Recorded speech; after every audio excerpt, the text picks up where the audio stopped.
So when you walk into my classroom, I have mailboxes, so kids can put everything that they need to go home for the day in the mailboxes, or I can sort papers.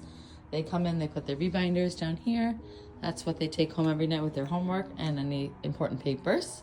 They put their lunches in there for the lunch crate. Over here is where I start my small group section. So I have my level text over here for each group and any other stuff I need for a small group over here. And this is where my small group table is. Our kiddos will come over here as a small group and do their reading. And over here, I just have a little section where they can calm down if they're a little bit upset or they just need a break. And I have some fidgets over here. They can play with fidgets in there. They have a little cozy spot.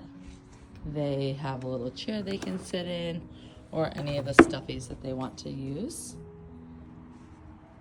Over here is our art station.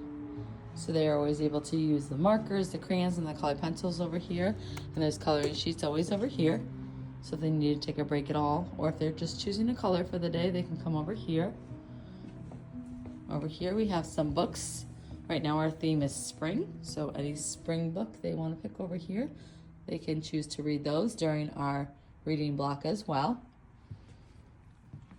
Here is our whole group carpet, so we do a lot of whole group carpet stuff.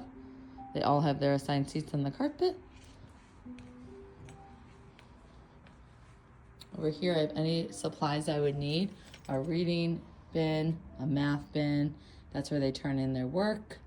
I have their dry erase boards, their markers, any curriculum I need, their magnet boards where they spell their words right there. Over here, there's also extra stuff if they need for stations. I have extra coloring papers over here. And then anything that I need to organize for the week, for the month, I can put different centers or different stations over here. And then our centers that we do right here, these are for the week that we're doing right now. So they're spelling long vowel O words, and then there's their magnet letters to go with it.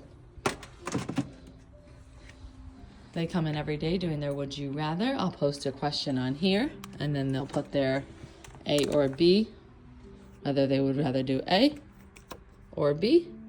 And it kind of just checks in for the day to make sure that they're here, and they answer the question in their journal as well. Over here is where I store any other center stuff I need. Usually these are filled if I have with the new center for the week, but as you can see, that is the only center I have right now.